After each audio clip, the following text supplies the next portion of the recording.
Alright guys, welcome back to the video, and today we got an SSD here. So this is the XPG SX8200 Pro. It's an M.2 SSD. So this one got it pretty cheap actually, so we got pretty nice specs actually for what you're paying. So over here you will see read speeds up to 3500 megabits read and writes 1200. So this is pretty fast. And I'll say it's pretty equivalent to the 970 Pro from Samsung, so this is way cheaper than that one, so which is why I got this one instead. So let us go ahead and check it out and see what else do we get in the box. Let's check which part is open. I already opened it earlier to check, so this one seems already open.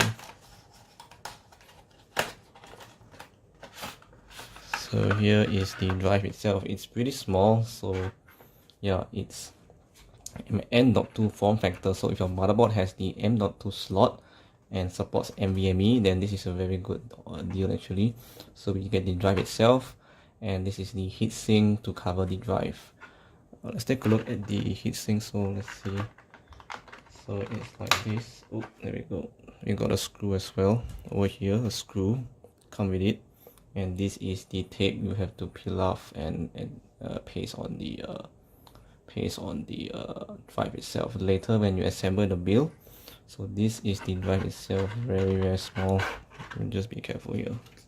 Okay, there we go. So I took it out of the plastic, and this is how small it is. So it's pretty nice. ADATA. Here is the back of the drive. So here we go. XPG made in Taiwan. So we're gonna assemble this onto my desktop and transfer all my data through this drive. Right now using SSD also, but it's an old SSD, so we're going to transfer all to this data and yeah, basically clone the data to this drive and see what happens from then. So see you guys in the next part. Right guys, so we have disassembled the case, and now we're going to insert the drive over there. You can see the M.2 slot on my motherboard. So yep, and this is the drive. So let us go ahead and install it. So just slot it in. I'm trying to do this in one hand. I don't know I'm able to do it.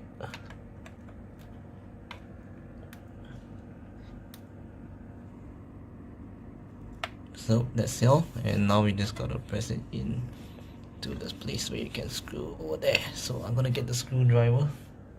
So the screw is here. There we go. So hopefully this goes. I don't think I can do this in one hand. Let me just put on the camera.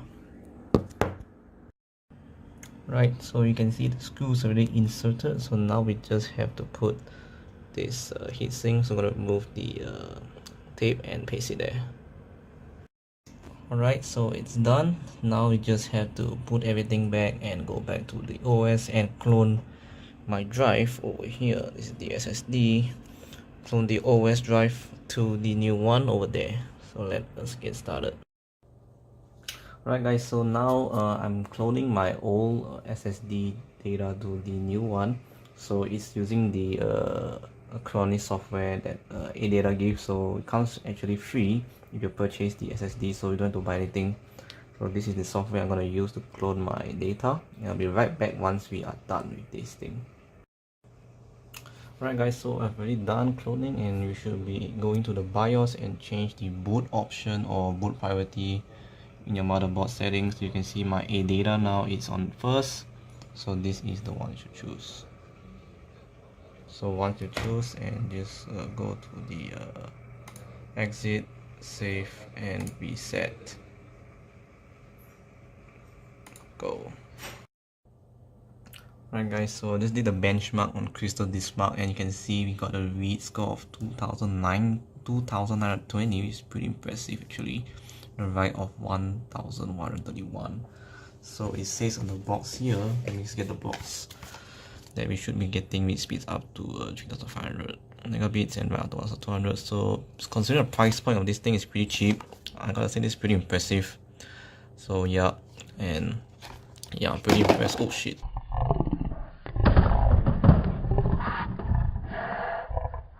oops, I'm pretty impressed of the pricing of this NVMe SSD. So it's pretty cheap for 256 gigabytes, and performance is really on par with my SSD already that I'm currently running my system now, which is a Samsung 950 EVO. And yeah, I'm gonna show you the Samsung score. Samsung score is pretty high. Let's see. So we go here, and this is the one that's recently done. This is the Samsung 950 EVO score. So not far off in terms of read speeds, but the Samsung drive here did very well in the writes. So yeah, if you want to have a lot of good write speeds, then the Samsung drive is better. But anyway, the whole point of this video is to try out this product and see whether it's worth your money. I gotta say it's really worth it, and it's an M.2 form factor. It's very simple to fix and very fast, easy. Just plug into your motherboard, set and then clone your drive, and let's go to BIOS and change the boot sequence, and you're done. So pretty straightforward there. So guys, that's pretty for this video for the ADATA XPG SX8200 Pro. So yep, that's all for me. Thank you guys for watching this video. See you guys in the next one. Peace out.